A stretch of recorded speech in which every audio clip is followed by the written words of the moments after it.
Apa yang kita perlu pelajari ketika jadi new leader atau menjadi seorang pemimpin yang baru?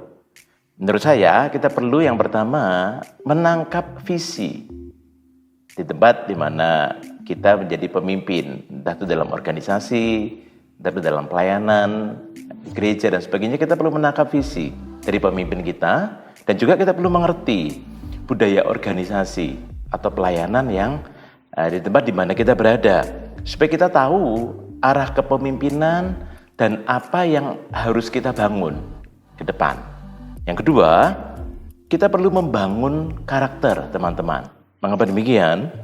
Karena seorang pemimpin tetap harus punya yang namanya hati seorang hamba, hati yang melayani. Seperti yang Tuhan Yesus ajarkan sendiri, dia membasuh kaki murid-muridnya, dan dia juga pernah berkata bahwa kalau kau ingin jadi yang terbesar, hendaklah engkau menjadi yang terkecil. Engkau harus menjadi pemimpin yang melayani. Nah, ini jangan pernah hilang. Karena ketika Anda menjadi pemimpin, nanti Anda dipromosikan di kepemimpinan yang lebih tinggi lagi. Apapun jabatan Anda, seorang pemimpin harus punya karakter yang melayani, yaitu hati hamba itu. Ya, punya kerendahan hati. Yang berikutnya, kita perlu juga masih dalam lingkup karakter ya. Kita perlu yang namanya penundukan diri terhadap pemimpin yang Tuhan tempatkan di atas kita. Kita perlu hormat, kita perlu penundukan diri. Kita perlu membangun integritas juga. Sehingga apa yang kita katakan itu juga kita lakukan. Karena dengan integritas itu akan mendatangkan kepercayaan orang-orang yang kita pimpin. Rekan-rekan pelayanan dan juga pemimpin-pemimpin yang di atas kita. Integritas akan sangat menopang apa yang Anda kerjakan. Pencapaian performa yang Anda sedang usahakan itu sebenarnya tidak berarti apa-apa kalau tidak ditopang dengan yang namanya integritas. Dapat dipercaya, kesungguhan dalam bekerja, excellent dan sebagainya.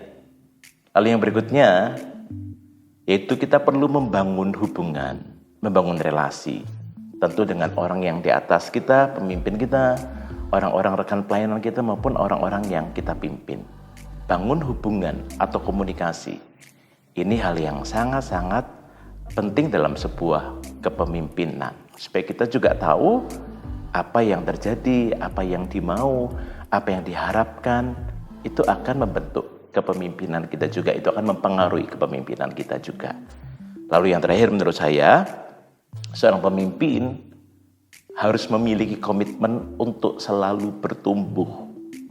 Jangan pernah merasa sudah cukup dengan apa yang kita punya. Kita harus terus bertumbuh, kita harus mengembangkan diri. Itu akan membuat orang-orang yang kita pimpin juga akan jadi bertumbuh juga. Mereka akan berkembang, akan mencapai potensi yang maksimal. Organisasi, perusahaan, gereja di tempat kita melayani juga akan mendapatkan yang terbaik dari kehidupan kita.